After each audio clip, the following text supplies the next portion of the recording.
Alors les gars, soyons tout à fait honnêtes.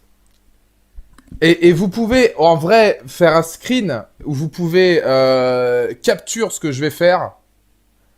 Werewolf by Night est une œuvre spéciale, long métrage, moyen métrage, enfin vous voyez court métrage, tout ce que vous voulez, du côté de chez Marvel.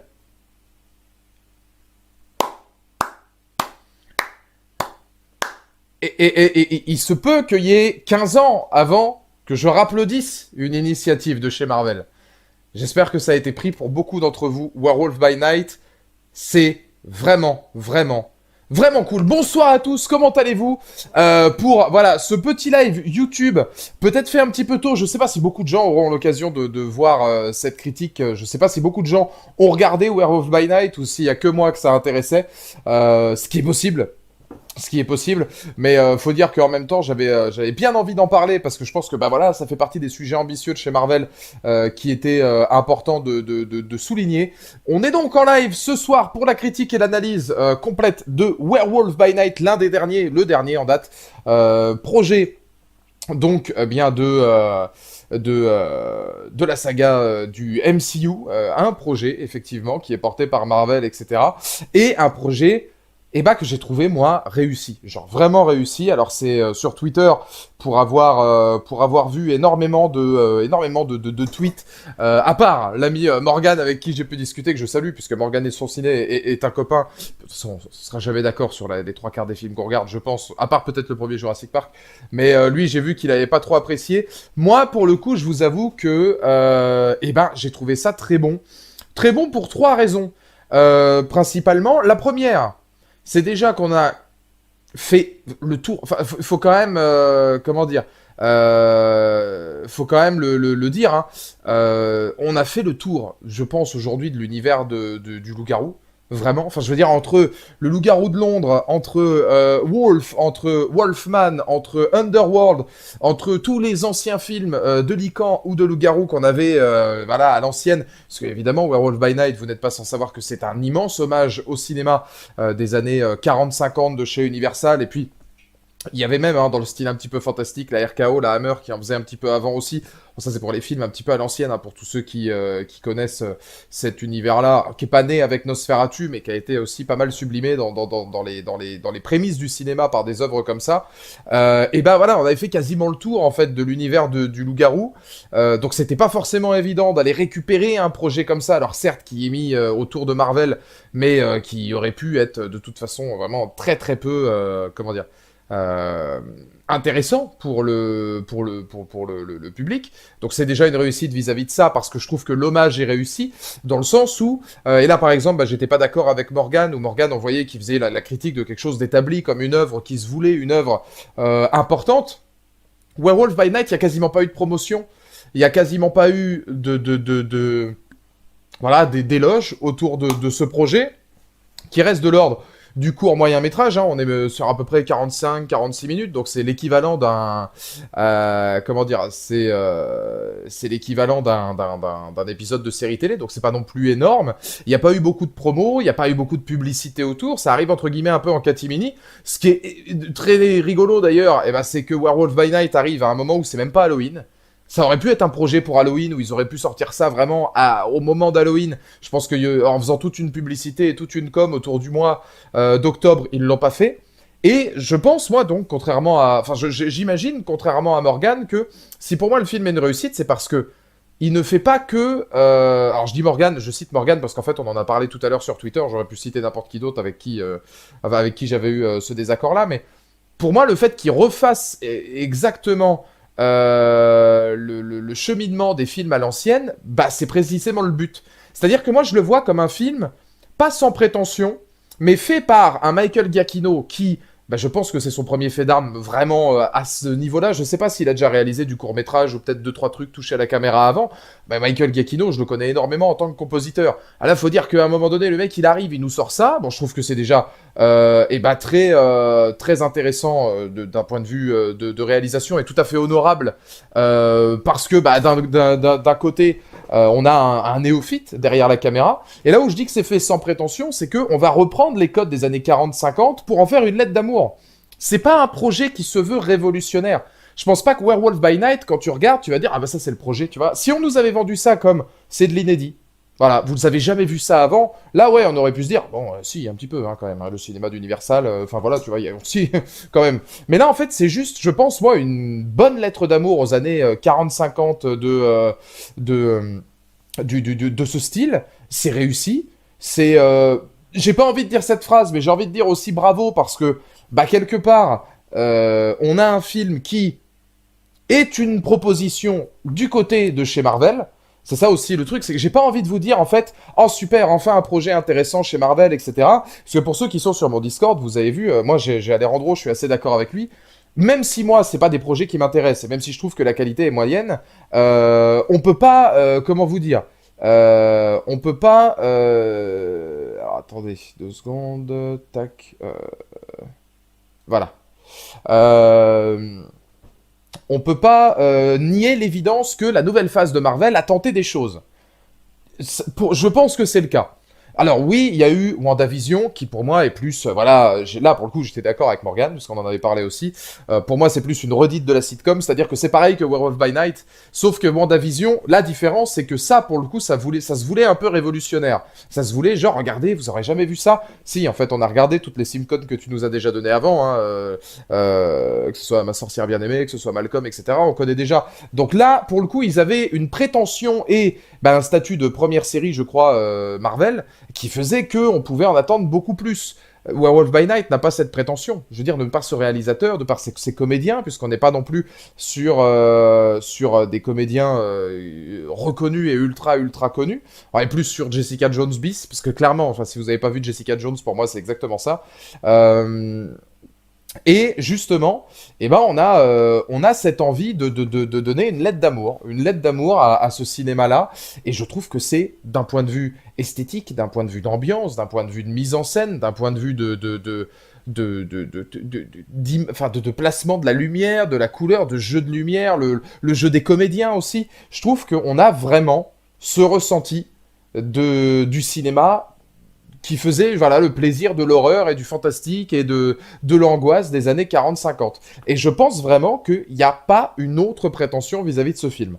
Là où, effectivement, WandaVision était certes précurseur, mais précurseur de quelque chose qui existait déjà et qui, pour le coup, se voulait beaucoup plus précurseur et beaucoup plus ambitieux. Comme si c'était quelque chose qui, finalement, comment vous dire, eh ben,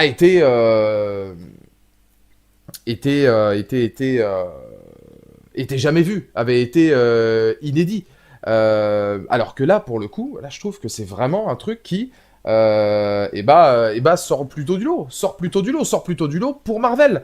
Encore une fois, je le répète, c'est vrai que cette phrase, elle est un peu con aujourd'hui de dire, enfin une prise de risque du côté de chez Marvel, etc. C'est même le titre de la vidéo, mais c'est vrai que quand on se dit, enfin du Marvel qui tente des choses, il y a à boire et à manger en fait. Il y a le Marvel qui va tenter des choses et qui va, comment vous dire, le Marvel qui va tenter des choses et puis qui va les réussir. Moi, je pense à Thor 4 parce que moi j'ai beaucoup aimé Thor 4. Alors jugez-moi, hein, au-delà du fait que je m'en batte les couilles, je considère que Thor 4 c'est vraiment cool. Donc il y a du Taika Waititi, il y a des réalisateurs comme Les Éternels qui avaient tenté des choses et qui s'est pris des sauts de merde sur la tronche, alors qu'en vrai je pense que Les Éternels est un des projets les plus ambitieux qu'a fait la phase 4. Il y a effectivement des propositions. Et puis derrière il y a des choses qui qualitativement sont moins bonnes. She-Hulk par exemple. She-Hulk c'est une proposition de vouloir faire quelque chose de nouveau dans l'univers du super-héros. Ça, c'est indéniable de vouloir faire dans la comédie. On brise le quatrième mur, on est semi-sitcom, semi-Sex and the City, etc. Le fait est que là, pour le coup, qualitativement, on n'y est pas. Et c'est la grande différence. On essaye, mais on n'y est pas. Alors que là, Werewolf by Night, putain, on essaye, certes. On remplit totalement le cahier des charges de ce qui se faisait dans les années 40-50, et puis on les refaçonne jusqu'à l'acting près, hein. Mais je trouve ça vachement réussi, quoi.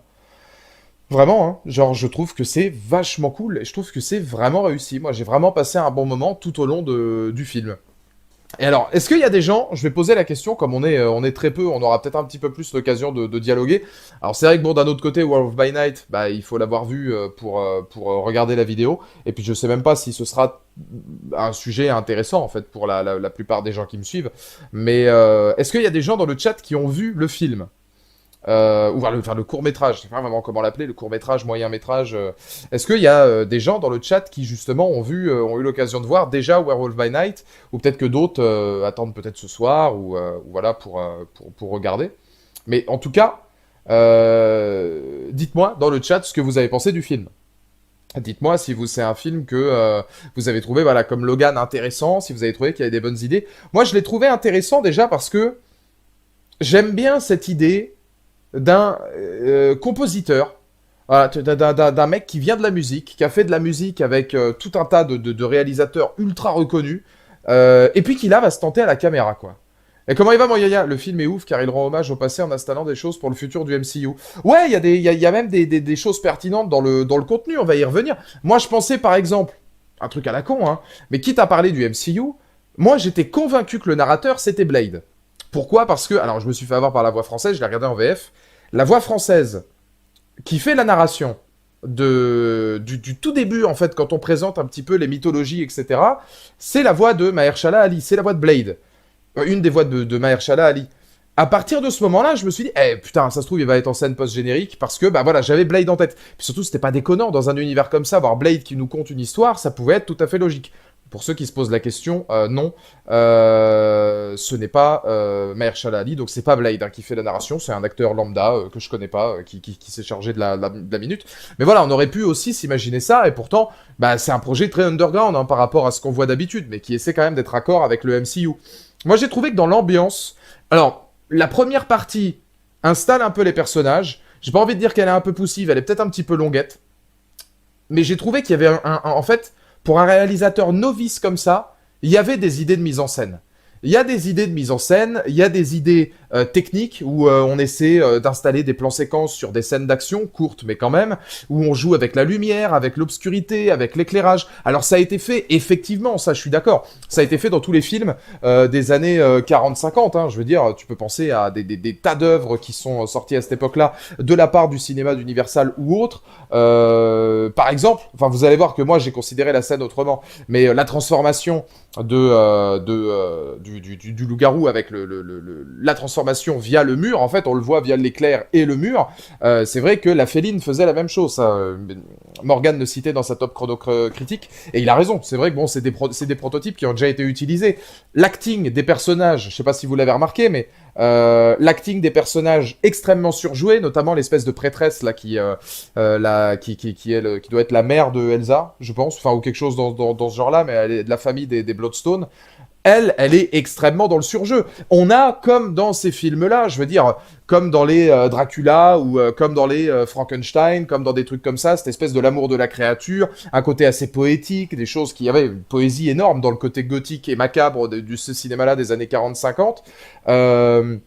On a le fameux, comme d'habitude, même Scary Movie, il avait repris ça hein, dans une espèce de maison hantée, ou en tout cas un truc en huis clos, bah, le majordome qui en rajoute des caisses aussi dans un jeu extrêmement chaleureux, enfin j'allais dire chaleureux, mais dans un surjeu constant, mais en même temps ce surjeu-là, il est normal, puisqu'il est totalement issu de ces années 40-50. Tu regardes le cinéma de cette époque-là, notamment le cinéma d'horreur et fantastique, t'as l'impression d'avoir un surjeu constant. C'est des plans sur les visages des personnages, des gros plans sur les regards, sur l'attitude, sur voilà, l'effroi, en fait, que ça peut transmettre, et moi je trouve que c'est réussi.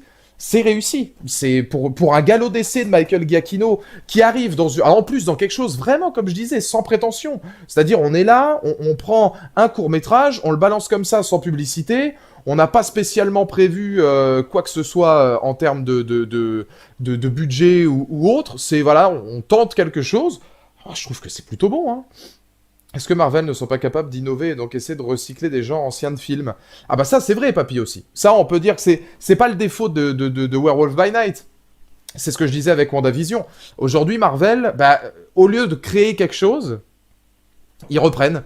Univers des sitcoms, univers Sex and the City, Les Éternels, ça reprenait, enfin ça essayait, mais en tout cas t'avais un petit peu ce côté contemplatif que la réalisatrice voulait inculquer en reprenant quelques réalisateurs de talent et en disant qu'elle s'était inspirée de ça. C'est vrai que c'est un peu la même chose, là on est sur le cinéma des années 40-50, il y a même quelques relents de temps en temps de la RKO ou de la Hammer. Oui, c'est vrai, ça c'est vrai, c'est une évidence. Maintenant moi de mon côté, quand je vois la qualité du MCU en ce moment, pas énorme. Enfin, je veux dire, pour moi, on a des propositions, mais on a beaucoup plus de propositions qui font pchit, pour moi, pour l'instant, que de propositions qui sont vraiment intéressantes, et qui sont réussies, surtout.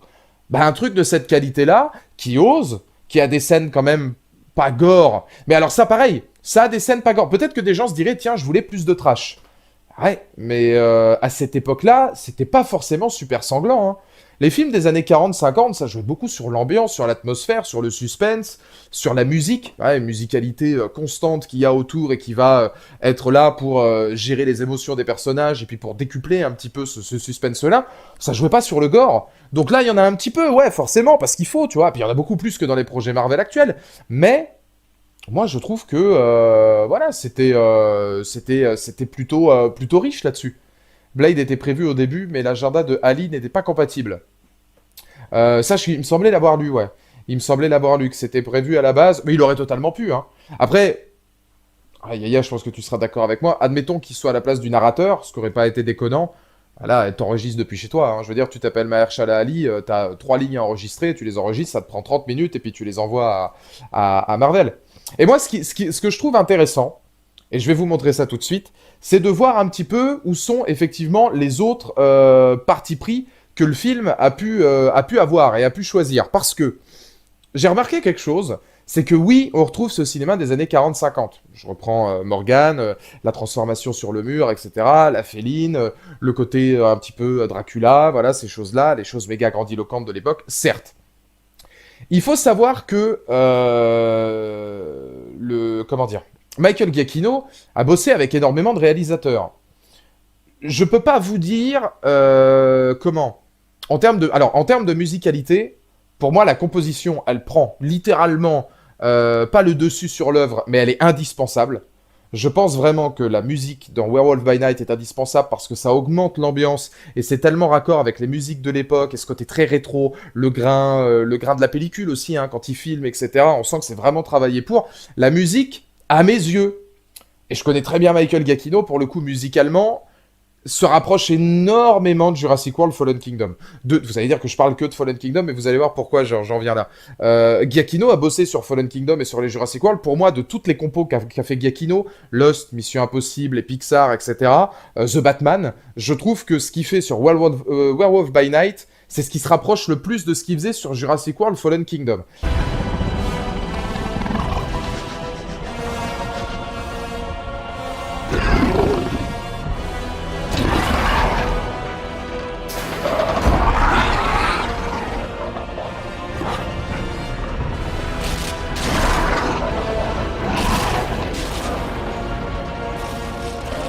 Je vous présente l'arme du 21e siècle, pensée pour le combat, avec une réponse tactique plus précise que celle de n'importe quel soldat humain.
Effectivement, je trouve que cette vidéo-là, que je vous ai montrée, donc avec la musique remixée de Jurassic World Fallen Kingdom sur l'esprit, ça montre exactement tout ce qu'est en fait l'effet Giacchino sur les inspirations diverses qu'il a pu avoir. Il a travaillé avec Il a travaillé avec Bayona. Peut-être qu'il était étroitement lié à Bayona quand il a fait la musique de Fallen Kingdom. Et là, quand tu vois l'intégralité des plans, les échelles de plans, la créature sur le mur, le jeu des couleurs, le jeu des lumières, toutes ces choses-là, moi, je trouve vraiment qu'il y a, voilà, une espèce de petite redite. C'est vrai que c'est une redite, mais je trouve que c'est vachement bien fait. Parce que là, il accentue, il fait qu'un seul plan. Hein, il fait pas comme Bayona qui en a cumulé plusieurs. Là, il fait vraiment qu'un seul plan. Il va se focaliser sur l'effroi de la nana avec le jeu de regard, etc. La musique qu'il y a derrière, donc qui n'est pas celle de Fallen Kingdom, mais qui s'en rapproche beaucoup. Mais en mettant la musique de Fallen Kingdom, moi je trouve que ça rend vachement bien. Et tu vois d'autant plus tu vois d'autant plus l'effet, quoi. Tu vois d'autant plus.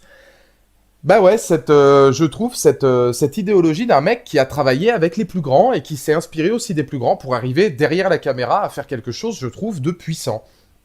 Alors pour répondre à Drop One, ça c'est pareil. Il fait pas peur, c'est juste un mec poilu d'1m70. Quand tu regardes le visuel de la créature, c'est proche des années 40-50. En termes d'esthétique pure, le cinéma des années 40-50 n'est pas effrayant. Quand tu regardes les vampires, quand tu regardes toutes ces choses-là, ça fait pas peur. Frankenstein, visuellement, fait pas particulièrement peur. À l'époque, c'était le cas. Aujourd'hui, ça ne l'est plus. La seule différence, c'est que ce loup-garou-là, même dans le visuel, et ça, c'est un truc que j'ai envie de redire, parce que moi, honnêtement, Werewolf by Night, à partir du moment où le lycan se transforme, je trouve que c'est une dinguerie.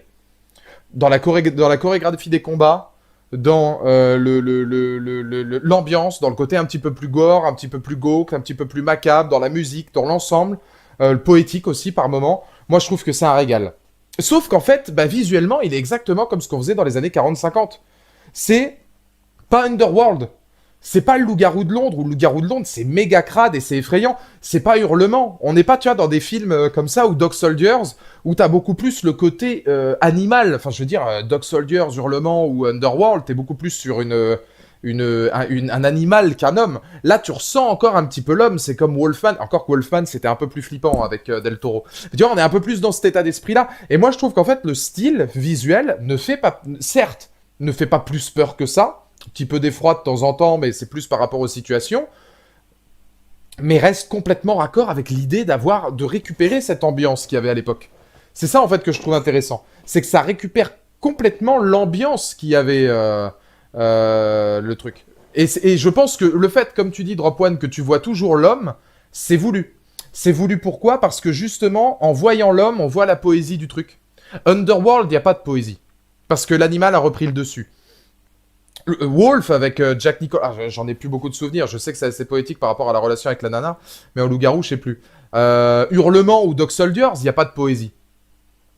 Pour le coup, des fois, dans des films de loup-garou, notamment à l'ancienne et ce que reprend Werewolf by Night, une idée que je trouve plutôt créative et bien foutue, c'est le fait qu'il renifle la nana avant. Il la sent un petit peu de partout, il la renifle, etc. Et quand la nana lui demande pourquoi, il lui dit, bah en fait, si je fais ça, c'est parce que j'espère me souvenir de toi. Je trouve ça vachement intéressant, moi. Et merci Baptiste pour le don. Ça c'est pour ta passion pour le ciné, la bise Val. Merci beaucoup Baptiste, ça fait plaisir. Merci pour le soutien. Mais non, moi je trouve ça bien. Je trouve ça vraiment bien.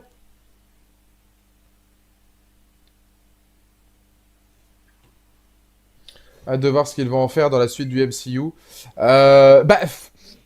Moi, je sais pas exactement. Je sais pas exactement ce qu'ils comptent faire après ça. Ça, je sais pas si Yaya est encore là, mais Yaya pourrait peut-être y répondre. Mais ouais, non, je sais pas quelle sera la continuité de ça. Est-ce qu'ils vont se resservir des personnages? Est-ce que c'était un one shot? C'est là aussi que j'ai envie de saluer l'initiative. Au-delà de l'ambiance, de l'atmosphère, etc. On est sur un Marvel Special. On n'est pas sur une série télé. On n'est pas sur un film, long métrage, on n'est pas sur quelque chose qui sort au cinéma, on est sur un Marvel Special. Il y a le petit onglet au début, hein. Avant même le truc Marvel, etc., studio, comme ils font d'habitude, on est là sur quelque chose de... Eh les gars, c'est un Marvel Special, comme il y en aura sûrement d'autres, je pense qu'il y aura peut-être la même notion quand ils feront les Gardiens de la Galaxie pour l'épisode de Noël.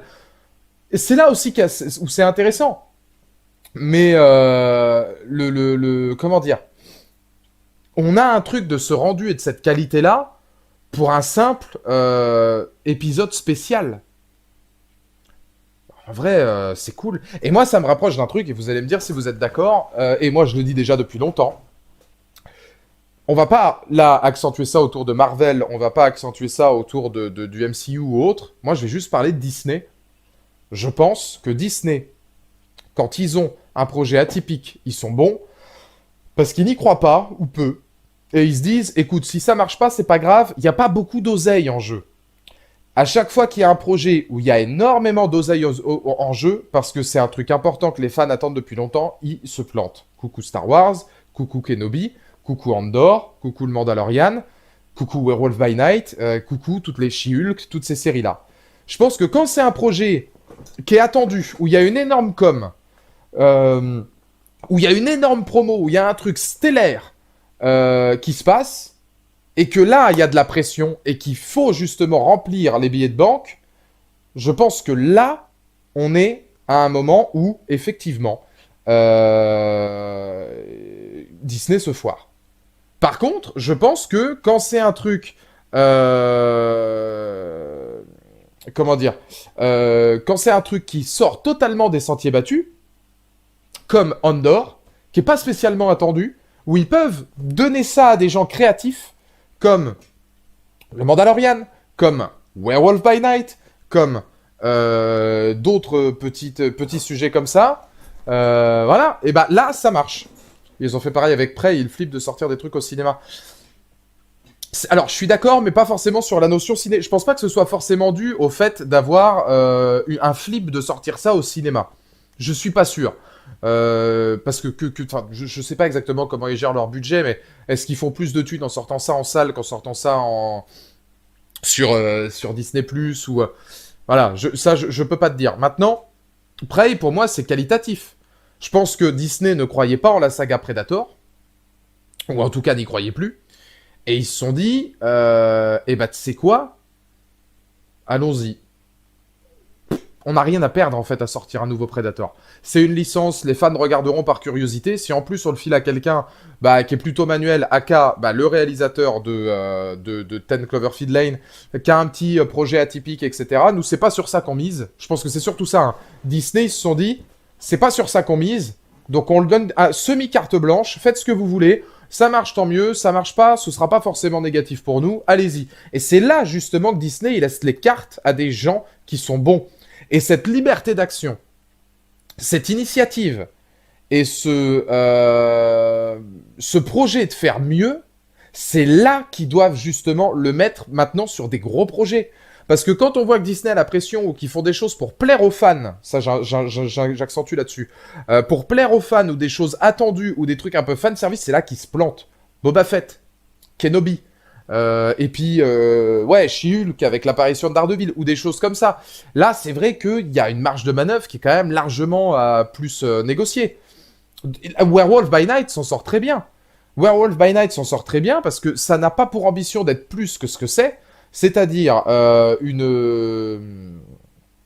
bel hommage, une lettre d'amour, voilà, une envie de se délecter de ce cinéma des années 40-50, une envie pour Giacchino de se tester derrière la caméra, et je vois pas comment on peut dire du mal d'un mec dont c'est son premier vrai métrage, parce qu'il y a ça aussi, je veux dire, ce serait, enfin je sais pas, ce serait, allez, on va dire Spielberg, ou je sais pas qui, ou Bayona, ou des mecs du milieu, Jordan Peele, ou je sais pas, des gars de l'horreur, ou des gars du suspense qui auraient réalisé ça.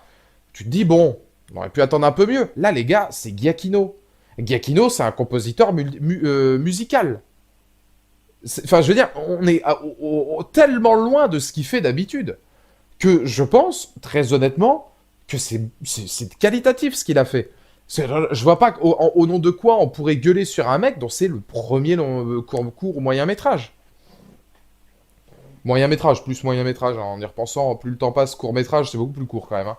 Là, t'as quand même du 50 minutes, on est plus sur du 50 minutes. Mais enfin voilà, moi je pense vraiment qu'on est dans un état d'esprit où on s'est fait plaisir, on a pris des comédiens qui étaient talentueux pour l'occasion, mais pas forcément les plus connus. J'aimerais bien poser la question dans le chat parce que moi j'ai vu que ça, mais on est d'accord que l'actrice principale c'est Jessica Jones. J'en ai parlé tout à l'heure, mais physiquement, dans l'attitude, le comportement, dans la manière de parler, même les habits, le style, le charisme, on est sur du Jessica Jones, hein. Ouais, c'est ça, papy, ouais, c'est un moyen métrage, c'est une durée d'épisode de série télé. C'est exactement ça, hein. Je veux dire, tu retires le générique. Je pensais qu'il y aurait une scène post-générique d'ailleurs. Tu retires le générique, c'est un épisode de série télé. Mais c'est un special. Et franchement, bah, des initiatives comme ça, moi je dis oui. Parce que c'est une proposition. C'est pas une proposition pour faire du neuf. C'est une proposition pour faire du bon. Et pour rendre hommage à des choses de légende. Moi je dis oui. Carrément. Carrément. Eh putain, quand tu regardes... Franchement, hein, quand tu regardes ça, et que t'enchaînes avec She-Hulk, bah voilà. Un grand oui pour Mansing aussi. Très bonne introduction. Ouais, oui, c'est intelligent. C'est intelligent. C'est intelligent, c'est bien foutu, ça va permettre peut-être d'avoir un développement par la suite. On est dans une première partie de métrage différente et justement on nous emmène pendant le début du film, on pense peut-être, enfin, moi en tout cas c'était le cas, qu'ils allaient directement aller chercher comment vous dire, le loup-garou. Bah, finalement, ils vont pas chercher le loup-garou, ils vont chercher une autre créature, ça l'introduit très bien. Il y aura peut-être autre chose, ouais, peut-être qu'on les reverra dans l'univers de Blade. Il y aura un autre spécial avec les Gardiens de la Galaxie. Ouais, il y a un special qui est prévu sur, ce sera un holiday special. J'ai confiance en James Gunn et en l'équipe des Gardiens de la Galaxie, j'attends juste de voir un petit peu à quoi ça va ressembler. Maintenant, c'est vrai que, bon, un holiday special... Ouais, bah, j'ai les relents de Star Wars qui reviennent forcément, hein, mais à voir un petit peu à quoi ça va ressembler. Mais oui, c'est prévu. Le narrateur, je pense que c'est Blade. Alors non, le narrateur, c'est pas Blade. J'en ai parlé en début de live. Je pensais aussi, puisque la VF, c'est la VF de Blade. Finalement, c'est un autre comédien qui fait la narration. Et j'ai regardé dans des sites américains, etc., ceci, cela. Il n'y a aucune mention à Blade dans le lot, donc... Celui des gardiens va teaser les gardiens. 3, ça a été confirmé, je crois. Oui, je pense que on aura peut-être une scène avec Will Poulter en Adam Warlock ou des choses comme ça. Mais oui, je pense que c'est possible que ça tease un truc dans ce style. Sans trop de problème. Sans trop de problème. Il devait apparaître. Ouais, Yaya m'avait dit que dans le chat que c'était à cause d'un emploi du temps qu'il n'avait pas pu être là. Après, en vrai... C'est sa voix française. C'est pas le même acteur. Il suffit qu'en fait, ils nous disent non, si, les gars, c'était Blade. Enfin, je veux dire, ça se trouve, l'acteur en VO, il a une voix qui est très proche de celle de Mahershala Ali. Puis ils vont nous dire si, c'était Blade, c'est juste qu'il n'était pas dispo. Là, c'était que de la voix, donc voilà, nique sa mère. Par contre, effectivement, c'était bien le personnage de Blade. C'est possible. C'est possible qu'ils se disent ça. Je m'en fous du MCU, mais là, cette série m'intéresse de fou. Ça a l'air hyper créatif, les 50 secondes et tout. Tu parles de quoi, Major ?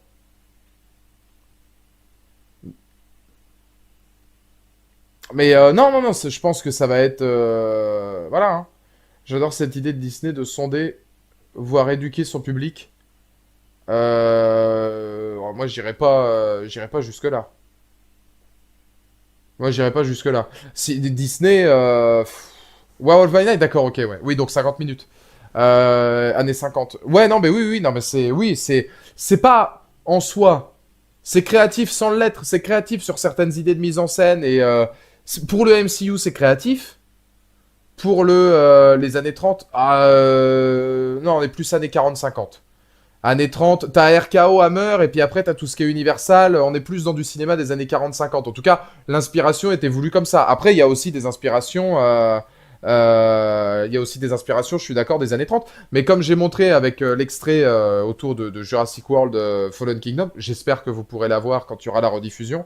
J'ai mis un extrait de Jurassic World le Fallen Kingdom pour illustrer un petit peu une scène qu'avait fait Bayona, où je trouvais que dans l'idéologie en fait de la séquence avec l'apparition de la créature sur le mur, avec les barrières, même avec les espèces de fourches électriques là avec lesquelles ils vont l'électrocuter, etc. Toutes ces choses là, bon, ça rappelle énormément l'évasion de l'Indoraptor. Il y a aussi, je pense, une inspiration de Bayona de Fallen Kingdom, et c'est normal. Si Giacchino a été très proche de Bayona sur Fallen Kingdom et qu'ils ont travaillé en étroite collaboration, allez hop, petit hommage, hein, parce que t'as appris de là, donc voilà. Hein. Mais oui, non, je pense que ça peut être quelque chose. Je pense que ça peut être quelque chose à surveiller. Je pense que ça peut vraiment être quelque chose à surveiller parce qu'il y a le potentiel. Je pense vraiment qu'il y a le potentiel. Après, à voir ensuite ce qu'ils vont en faire. à voir où est-ce que ça va aller, mais le potentiel, il est là, c'est une évidence. Et ça montre que... Alors après, à voir d'où c'est venu cette idée-là. Est-ce que c'est Michael Giacchino qui s'est dit, tiens, super, j'ai envie de faire ça, est-ce que je peux adapter ça? Est-ce que c'est Disney qui sont allés le chercher parce qu'ils avaient personne et puis qui se sont dit, pour service rendu, allez, let's go. Voilà, hein. Je trouve la créature badante dans la cage, perso, avec les yeux. Ah ben c'est bien mis en scène. C'est voilà la créature qui reprend le pas sur l'homme. Mais d'un autre côté, t'as toujours ce côté, bah, comme on expliquait avec Drop One, poétique et humain, où tu vois quand même l'être humain derrière. T'oublies pas l'être humain en fait. Tu vois la créature, mais t'en oublies pas l'être humain. T'es toujours happé en fait dans ce truc semi macabre, semi poétique. Et c'est la source du cinéma de cette époque-là. Je veux dire, déjà moi de base, je pense que c'est la source du fantastique. Le film La Mouche, je trouve que c'est du cinéma, moi, poétique. Mais carrément dans le sens romantique littéraire. C'est plus horreur, science-fiction, fantastique, enfin c'est un peu tout La Mouche. Mais pour moi, c'est romantique et poétique dans son sens le plus pur, même littéraire. Là, t'arrives sur ça, ouais, t'en as aussi de la poésie. Alors pas au début, mais plus sur la fin. C'est sur une ou deux scènes maximum, mais il y en a un peu quand même. Attention, moi je dis pour les Midnight Suns, ça fait 5 persos introduits dans le MCU. Alors lesquels là de Werewolf by Night tu mettrais dans les Midnight Suns, Yaya? Daredevil badass dans She-Hulk. Ah Daredevil j'ai pas aimé moi. Daredevil dans She-Hulk. J'ai bien aimé Matt Murdock. Matt Murdock impeccable. Daredevil, j'ai du mal, j'ai du mal. J'ai du mal parce que quand bien même tu veux mettre de l'humour, moi je trouve que c'est éclaté. En fait, le problème c'est que là, Daredevil, il y a beaucoup de gens qui m'ont dit bah, que tu juges sur 5 minutes. Bah ouais, mais c'est son grand retour, les gars. C'est aussi important de voir comment on introduit le personnage. D'ailleurs, on n'en aurait rien à foutre, on n'en aurait rien à foutre. Mais là, quand même, c'est son introduction. Je me dis, il y a trop de vannes un peu gag, il y a trop de trucs où le personnage ne ferait pas marcher pieds nus en plein jour, tu vois, quand il revient de canne une meuf. Enfin, alors que c'est du soft reboot et que t'as tout le truc autour de la secrétaire avec qui il est, bah, qui est vachement important. Ça relève le niveau de la série, l'épisode est pas désagréable, la scène qu'il y a dans le couloir, elle est très bonne, mais enfin en même temps, voilà, je le répète, mais c'est loin de ce qu'a fait Netflix, mais c'est un beau rapprochement, le petit thème qui surgit comme ça, le thème de la musique, j'avais des frissons, hein, forcément, mais voilà, moi je reste convaincu que Daredevil n'est pas le... Même en essayant de le défendre et en se disant peut-être qu'en ce moment Matt Murdock vit une belle vie, que là il était face à des ennemis qui étaient ridicules et qui savaient que de toute façon il allait faire ça les mains dans le dos. Pareil quand il se fait choper quoi. Quand il se fait choper par She-Hulk et qu'il a son regard un petit peu idiot là en mode bon bah désolé hein, enfin, je veux dire enfin bats-toi plus que ça quoi gros. Enfin tu te rends pas compte tu viens de te faire gauler là. Enfin je sais pas. Mais par contre, Matt Murdock, très bien. Puis ça fait plaisir de revoir Daredevil, ça fait plaisir de voir Charlie Cox. Maintenant, derrière, soit il va très très bien dans sa vie, puis alors, c'est le monde des bisounours maintenant pour Daredevil. Et puis j'espère que ça redeviendra un peu plus dark sur Echo et surtout sur Born Again, parce que, bon bah voilà. Par contre, s'il fait toujours des blagues, et puis j'en ai parlé sur Twitter, on peut me ressortir tous les comics qu'on veut, faut pas oublier un truc. Venom, ce grand film Venom, et bah était aussi adapté d'un comics de Venom. Alors, le problème, c'est que c'était un comics de merde. Je veux dire, où on avait que des blagues et des trucs et des machins. Ils se défendent là-dessus maintenant. C'est-à-dire que Venom, t'as un comics qui est accurate, t'en as 49 sur 50 qui disent autre chose et qu'en font un antagoniste sanglant, ceci, cela, qui aurait été beaucoup plus intéressant. Ah bah non vous inquiétez pas. Non, mais on est accurate, hein, avec Lethal Protector, mais on est accurate, hein, donc il n'y a pas de souci. Surtout que le film, enfin je veux dire, est encore plus pété que le comics, hein, parce que Lethal Protector, bon bah voilà quoi. Oui, Venom c'est Sony, mais ce que je veux te dire c'est que on se cache, les fans, je parle pas de là des producteurs, je parle des fans. Les fans se cachent derrière ces trucs-là, alors que, bah, excuse-moi, mais ouais, ok, Daredevil, par exemple, pour sa combinaison à moitié dorée, il n'y a pas de problème, c'est accurate aux comics, aux certains comics. Moi, j'ai toujours connu rouge, mais ok, il n'y a pas de souci. Moi, je trouve pas ça beau, mais c'est qu'un point de vue personnel et qui est pas intéressant. Parce que si c'est accurate, d'accord, il n'y a pas de manque de respect. Maintenant, derrière, quand sur certains comics, tu vois qu'il fait des vannes, des trucs, des machins, moi, je vous dis, moi, c'est que ces comics-là, si on me dit que c'est des comics où Daredevil, il est blagueur, il est ci, il est ça, et puis il fait le con un peu à la Deadpool. Ah non, je les lis pas, ces comics-là. Pour ça, c'est pas mon Daredevil.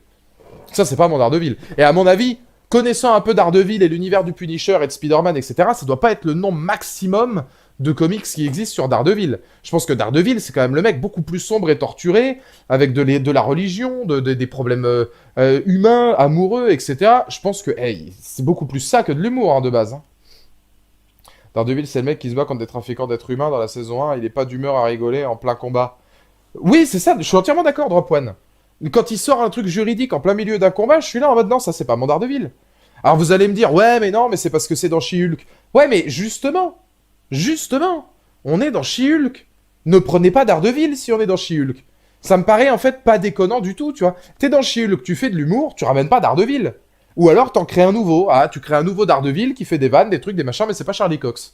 Et là, dans ce cas-là, ça me casse le cul pour le personnage, mais au moins, je gueule pas. Là, tu reprends l'acteur, tu reprends le truc, tu reprends le costume, tu reprends la musique, tu reprends le machin. Tu te dis, frère. Moi, je veux bien mettre de l'humour. Matt Murdock, quand il fait de l'humour, c'est super. Daredevil qui me dit, je l'ai échappé belle. Ça a même pas touché mon cul. Non, bah non. Et montrez-moi les comics qui dit qu'il fait des blagues teubées pareil. Même dans les comics, je vais voir le lecteur, enfin le responsable des comics, je lui dis, non, frérot, c'est pas ça, Daredevil. Ils l'ont pris car c'est un avocat. Alors, dans ce cas-là, tu fais comme No Way Home. Que l'avocat. Alors là, moi, Matt Murdock en avocat, son arrivée, elle est iconisée. C'est vachement bien géré. C'est intéressant à écouter parce qu'il y a une alchimie avec Jen qui est bonne. Et derrière, il est séducteur. Matt Murdock est un séducteur. On le voit sur la scène ensuite dans le bar. Ça, c'est très bien. C'est très bien. Moi, c'est Daredevil qui me pose problème. C'est pas Matt Murdock.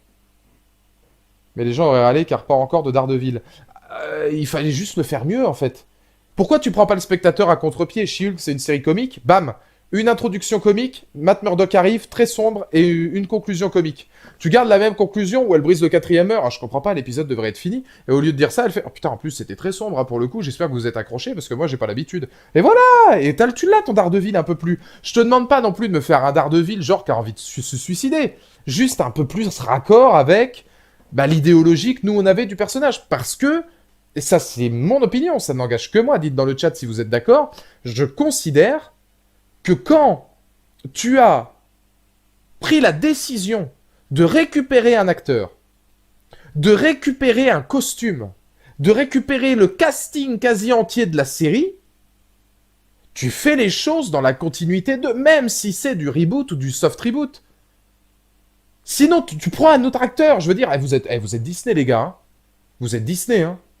La scène de combat est bien, la scène du couloir est très bien. Elle est même trop courte. J'aurais bien aimé que She-Hulk n'intervienne pas pour avoir la suite. La scène du couloir est très bien. C'est là que tu sens que, voilà, tout n'est pas acheté. Parce que tu as une petite science, mais pareil pour la musique, quand il dit, je suis Daredevil, avec la musique de Daredevil, ça c'est cool. La scène dans le couloir, filmée exactement comme à l'époque de Netflix, filmée dans l'ombre, on voit quasiment plus de couleurs, etc. L'esthétique est soignée, ça c'est bien. Et ça m'a rassuré, parce que je me suis dit, bon, allez, dans le meilleur des cas, on va se dire, cette scène-là, c'est une promesse faite aux fans de, là on vous en a donné 10 minutes, mais dans les séries, on n'a pas oublié que vous vouliez ces choses-là, on vous les donnera.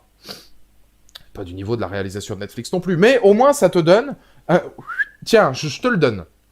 Tu sais qu'on peut le faire.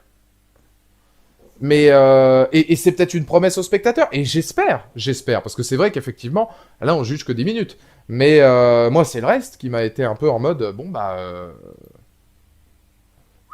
voilà quoi. Maintenant, j'attends beaucoup plus l'arc mystique du MCU. Vendez-moi du fantastique Marvel. Le Marvel, moi, je pense que ce sera l'une des opinions des prochaines phases. Hein. Ils ont l'air de plus en plus de vouloir aller dans le surnaturel et le fantastique. Ça serait trop cool.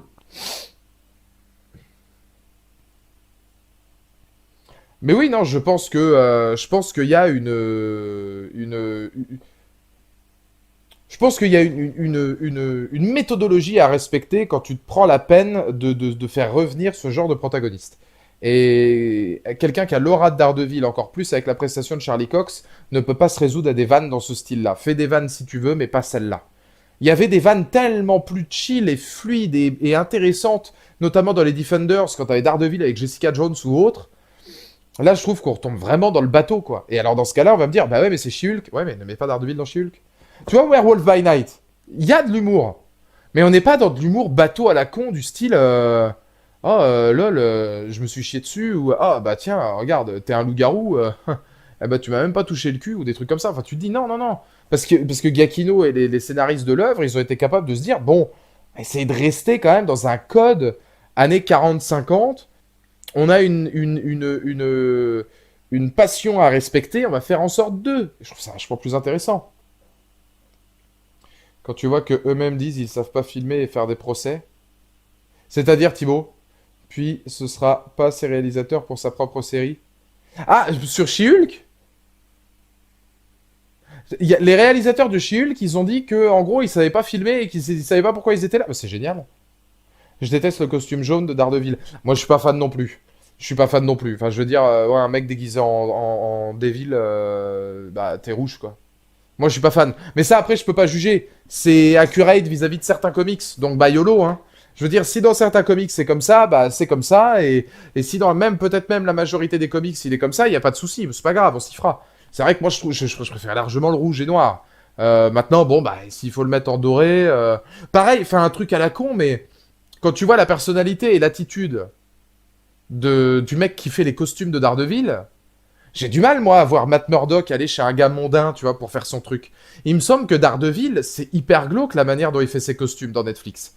Il va voir un gars des bas-fonds qui lui fait des gadgets, des petits trucs comme ça, dans une espèce de petite cave un peu chelou, où il lui fait des améliorations de costumes à la Daredevil, etc. Bon, ok, c'est, tu vois, enfin, pour moi, c'est vraiment ça, l'aspect, l'impact Daredevil.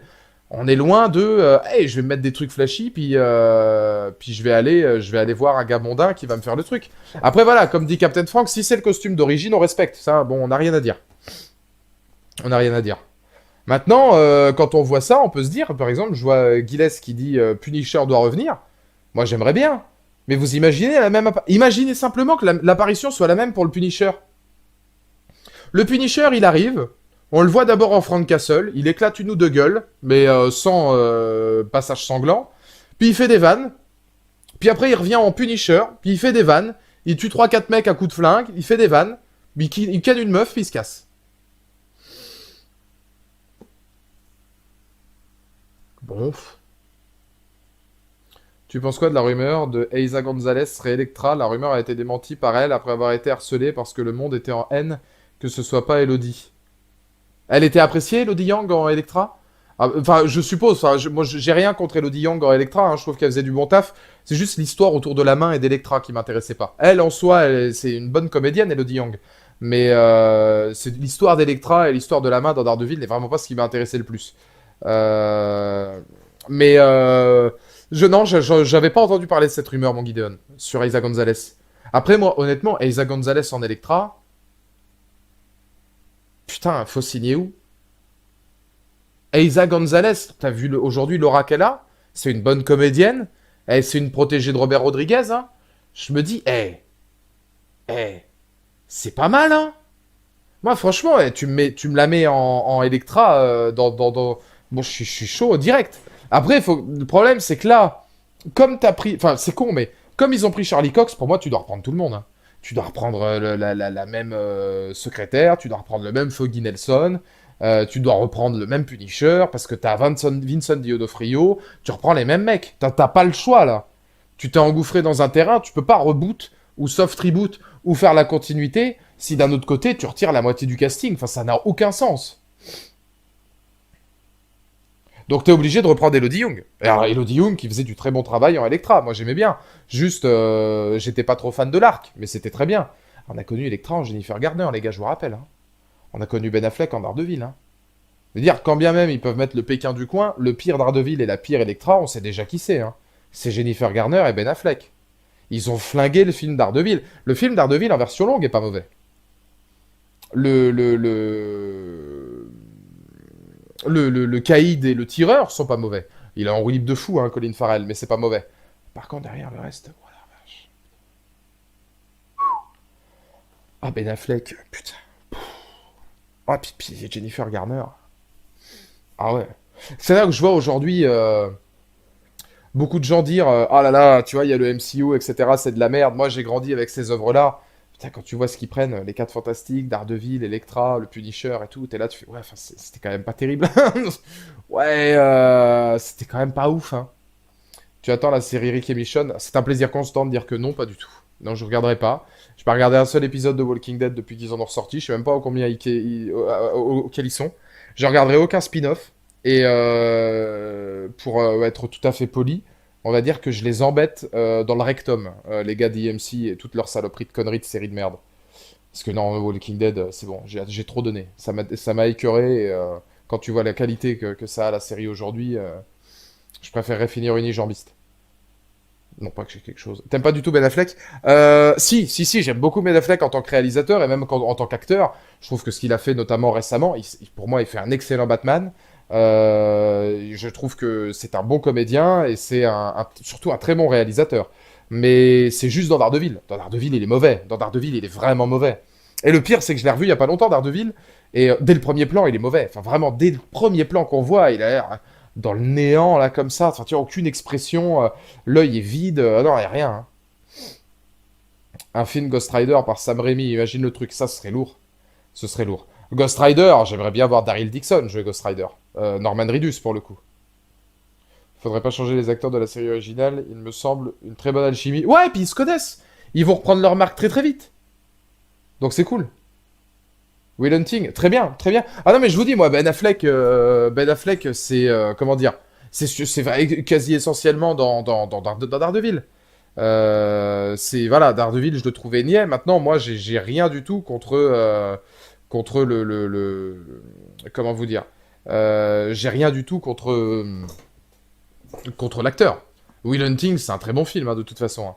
Quand tu vois la qualité, ne serait-ce que du casting, t'es là, tu fais ouais, Robin Williams, putain, Matt Damon, ah ouais, Ben Affleck, tout ça, putain, c'est bien. Mais non, c'est un bon acteur, c'est un bon acteur. Qui a réussi à un beau virage, parce qu'il aurait pu être hashtag Pearl Harbor, un peu le côté beau gosse et s'arrêter là. Finalement, ça va, il a réussi à faire d'autres trucs. Pour le retour d'Andrew Lincoln, tu devrais regarder Rick et Michonne.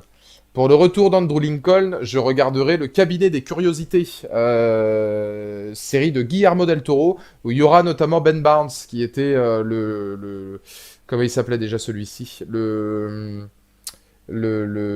Jigsaw du Punisher. Mais je ne regarderai pas le retour de Rick parce que je m'en tamponne le cul. Vraiment, hein, je vous le dis. Hein. Mais Rick ou pas, Michonne ou pas, Brésil ou pas, Ronaldo, machin, chouette, rien à foutre. Ah non, non, non, moi, que les gens regardent et apprécient le retour de Rick et, entre guillemets, hein, acquiescent le fait d'être pris pour des cons par EMC et par toutes ces firmes-là qui nous promettent des films pour faire des séries de merde la plupart du temps. Ça, c'est très bien. Moi, maintenant, non, non, non, non. Non, non, c'est bon, c'est bon. Vous m'avez eu depuis la saison 8, vous m'aurez pas plus. J'aimerais bien qu'il fasse revenir Wesley Snipes, qui veut toujours faire le rôle. T'as Mahershala Ali qui semble en désaccord du scénario. Imagine s'il quitte, reprenait Wesley. Ah, mais Wesley Snipes, il est âgé maintenant. Ce que j'aurais bien aimé, c'est qu'ils reprennent Wesley Snipes en mode mentor de Mahershala Ali. Ou alors Wesley Snipes dans un multivers, tu vois, ou un truc comme ça. Ouais, ça, ce serait trop cool. Maintenant, derrière, Wesley Snipes, je sais même pas à quoi il ressemble. S'il fait un peu usé là aujourd'hui, parce qu'il doit avoir quoi, une soixantaine d'années maintenant, Wesley Snipes. Il est plutôt jeune, hein. Me paraît très étonnant de le voir réussir à recamper un rôle comme ça, mais moi, dans l'idée, une envie comment dire, une envie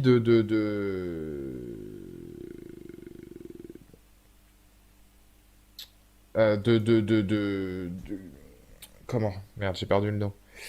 Euh, j'ai perdu ce que je voulais dire. J'ai perdu ce que je voulais dire. Chercher un truc à dire pour conclure le live, j'ai perdu. Wesley Snipes dans Un Prince à New York 2 fait flipper. Je l'ai pas vu celui-là, Un Prince à New York 2.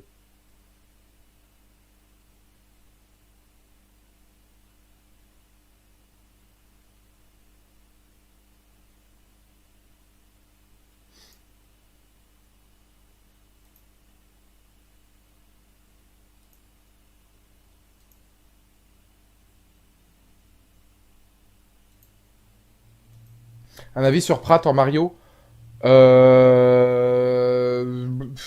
Bah les gens râlent pour rien, mais enfin les gens râlent parce que c'est Chris Pratt. déjà. Donc, mais les gens n'aiment pas Chris Pratt. Donc, bon, bah, ainsi soit-il. Donc, les gens râlent parce que c'est Chris Pratt. Après, un avis particulier, non, parce qu'on entend 3 lignes. Moi, j'aime bien le travail de la VF, un petit peu comme tout le monde. Qu'est-ce que donnera le travail de la VO? J'en ai aucune idée. Moi, j'attends de voir un petit peu ce que ça va être. D'un autre côté, enfin, Mario, moi, j'ai assez peu joué aux jeux Mario, et les jeux Mario auxquels j'ai joué, moi, Mario disait 5 phrases. Donc, bah, je m'en bats un peu les couilles. Par contre, maintenant, le trailer de Mario a l'air vraiment bon, hein.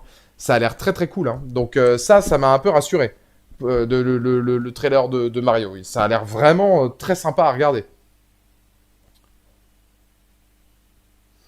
Un mentor serait une bonne idée, mais depuis longtemps, il voulait faire Blade 4. Malheureusement, avec le flop de Blade Trinity et sa vie privée, ça a été compliqué. Faut dire que Blade Trinity, c'était bien de la merde aussi, hein. Putain, lâche, Blade Trinity, ouah, c'était dur, hein. C'était dur. Enfin, pour finir et conclure donc sur Werewolf by Night, bah écoutez, si vous n'avez pas eu l'occasion de le regarder, allez-y, parce que c'est vraiment un bon moyen métrage. C'est vraiment très très cool. C'est audacieux. Pas audacieux parce que ça crée quelque chose, mais audacieux parce que ça va au bout de ce que ça veut faire.